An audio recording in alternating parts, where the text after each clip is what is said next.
Halo, Assalamualaikum warahmatullahi wabarakatuh. Kembali lagi di kelompok 6. Kali ini saya akan membahas tentang manajemen risiko. Yang dimana saya di sini saya sebagai wawancara dan dua teman saya sebagai narasumber. Perkenalkan, Saya Lailatul Zahra. Saya Maulana Sylvia. Baik, di sini saya akan sedikit membahas tentang manajemen sebelum menanyakan kepada narasumber. Yang dimana manajemen risiko ini pastinya kebanyakan orang ingin menghindari risiko tersebut ya, karena ingin selalu aman dan hidupnya itu terus tentram. Yang dimana pengertian dari risiko itu sendiri adalah suatu adalah akibat yang dimana kurang menyenangkan atau juga merugikan, membahayakan dari suatu perbuatan atau tindakan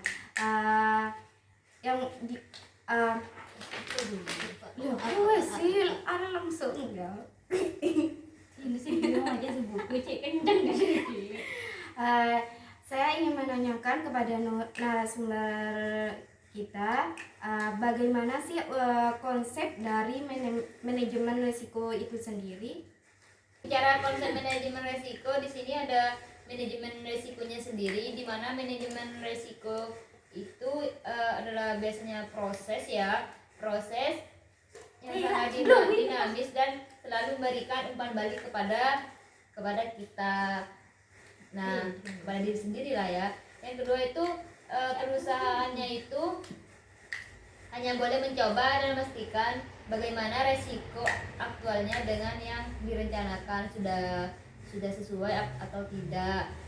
Yang ketiga, salah satu aspek proses manajemen risiko dengan menurut keyakinan perusahaan maksudnya, dan aspek lainnya ya seperti Burali diagnostik, itu yang dimaksud itu bagaimana benar-benar didiagnosa dan berusaha memastikan bahwa resiko perusahaan sesuai dengan resiko yang menurut pandangan yang kita dan juga selain yang disebutkan oleh Kak Silvi, ada juga dari kesalahan risiko yang sering terjadi atau dapat perhatikan, yang dimana yang pertama itu semua risiko adalah buruk ya, pastinya kan ya, semua risiko itu buruk. Yang kedua itu ada sebagian risiko yang terakhir itu bermain aman dan yang paling aman dilakukan. Untuk karakteristiknya risiko itu sendiri, bagaimana pendapat Kaila? Karakteristik risiko itu sendiri.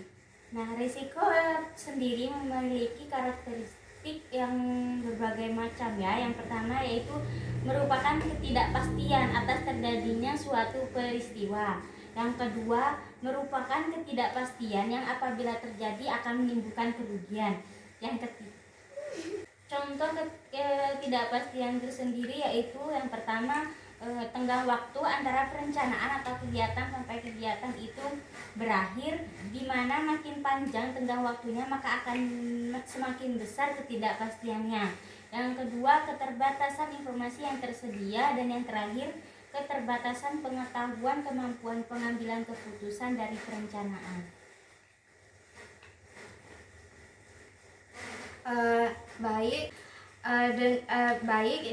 Tadi sudah membahas tentang karakteristik risiko dan juga sekarang itu kriteria risiko, yang dimana risiko adalah selalu menghubungkan dengan kemungkinan yang terjadi suatu yang merugikan, yang tidak diduga atau yang tidak dapat diharapkan, yang dimana hasilnya yang akan diperoleh tidak diketahui, dapat dinilai secara objektif. Dan menurut Kak Silvi itu kriteria risiko yang mengandung potensi kegagalan dan potensi keberhasilan yang dapat dikelompokkan itu seperti apa? Biasanya itu ada kelompok resiko rendah, di mana kelompok resiko rendah ini biasanya sih Kak diperoleh lebih besar dibandingkan dengan kegagalan. Namun usaha yang dikelola itu ya tidak ada tantangannya seperti itu. Dan jika kelompok risiko rendah itu ya keberhasilan yang dicapai itu lebih besar, tetapi dibandingkan dengan kegagalan, di mana unsur-unsur tantangannya itu dengan tingkat resiko selalu ya diperhitungkan, kemampuannya juga, pengalamannya dan lain-lain sebagainya. Untuk kelompok resiko tinggi ini biasanya keberhasilan yang diperolehnya itu sangat kecil. Nah, beda dengan kelompok resiko sedang dan rendah. Nah, seperti itu Kak. Biasanya ya kelompok resiko tinggi ini ya disebut dengan sering gagal seperti itu.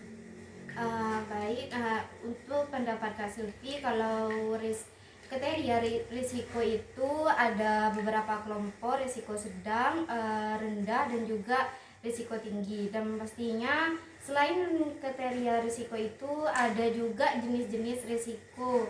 Menurut kakak ini, jenis-jenis risiko itu seperti, Kalau berbicara tentang jenis-jenis resiko itu sendiri, tentunya pasti banyak ya jenisnya. Yang pertama ada jenis resiko spekulatif, di mana suatu keadaan yang dihadapi perusahaan dapat memberikan keuntungan dan juga dapat memberikan kerugian. Selanjutnya ada risiko murni, dan ada juga resiko fundamental, resiko statis, resiko dinamis, resiko subjektif.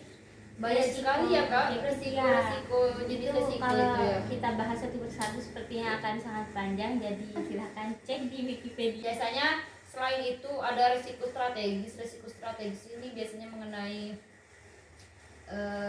resiko kerugian, resiko apa ya istilahnya resiko kerugian, dimana murni karena perubahan yang terjadi dari luar wirausaha ya. Terus ada resiko operasional di sini biasanya murni akibat dari dalam gitu.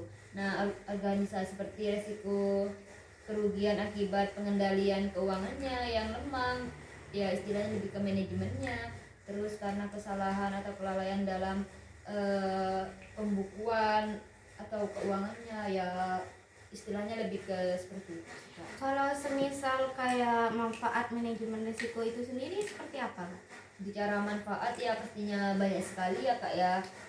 Seperti biasanya manfaatnya itu membantu manajemen untuk memutuskan apakah risiko yang dicapai perusahaan itu akan dihindari atau diambil. Terus membantu perusahaannya itu menghindari semaksimal mungkin biaya-biaya yang terpaksa harus dikeluarkan berapa gitu.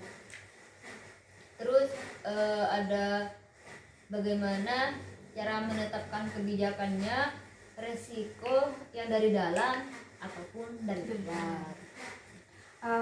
Kan pastinya selain dari manfaat manajemen risiko itu sendiri, ada juga tugas dari manajemen risikonya itu. Kalau menurut pendapat Kayla, tugas dari manajemen risiko itu sendiri seperti apa? Tugas dari manajemen risiko itu yang pertama mengidentifikasi risiko yang dihadapi, selanjutnya mengukur dan menentukan besarnya risiko, mencarikan jalan keluar untuk menghadapi atau menangani risiko tersebut. Berarti tidak hanya itu ya Kak. Jadi tadi yang sudah dijelaskan Kaila, tugas-tugasnya pasti ada sebab-sebabnya Ya, pastinya. Biasanya sebabnya itu jaraknya waktu dalam memulai perencanaan itu ya, atau ada yang lain biasanya Kak? Ya seperti ya keterbatasan. Kita sudah sebelumnya kita sudah membahas tugas dari manajemen risiko itu sendiri.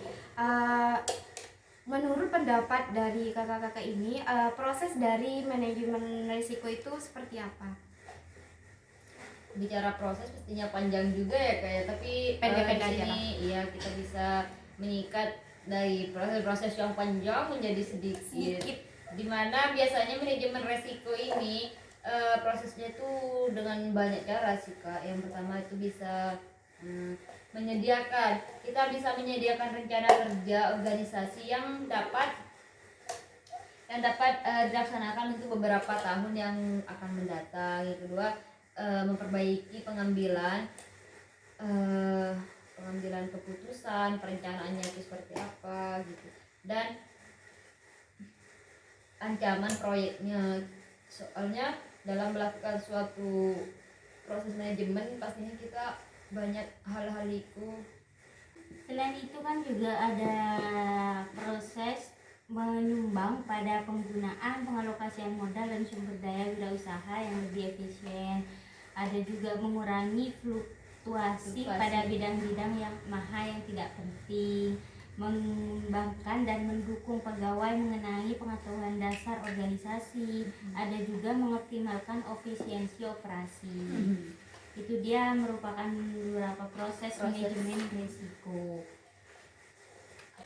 Baik, untuk penjelasannya, apakah ada juga upaya penanggulangan risiko dan juga pengendalian risiko itu sendiri?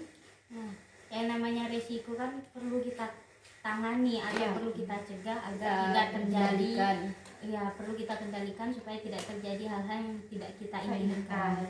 Nah, di sini merupakan ada beberapa hal yang perlu kita lakukan untuk menanggulangi risiko. Yang pertama, kita dapat melakukan mengadakan pencegahan dan penanggulangan terhadap kemungkinan terjadinya peristiwa yang menimbulkan kerugian. Kita itu harus mendeteksi kemungkinan kerugian yang akan terjadi, lalu kita dapat mencegahnya. Selanjutnya, melakukan retensi, artinya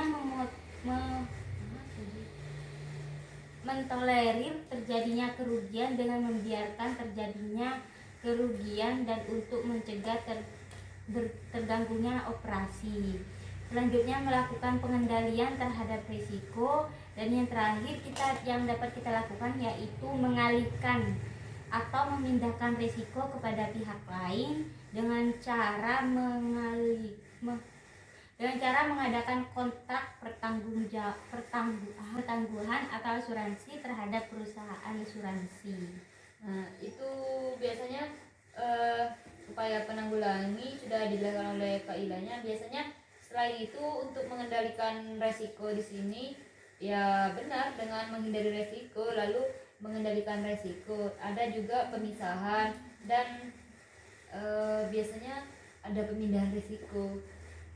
Serta ya seperti yang sudah dijelaskan oleh Kak Ilanya, dan serta kombinasi atau polling. Nah, di situ polling ini merupakan pengendalian resiko yang dilakukan dengan cara melakukan tindakan gabungan di antara di atas yang sudah disebutkan seperti pemisahan, pemilihan resiko. Ya, biasanya pembiayaan resiko di sini meliputi pemindahan resiko melalui pembelian asuransinya, dan yang kedua biasanya menanggung resikonya. Baik, terima kasih untuk paparan yang sudah dijelaskan narasumber kita. Cukup sekian materi hari ini, semoga bermanfaat. Assalamualaikum warahmatullahi wabarakatuh. Dadah.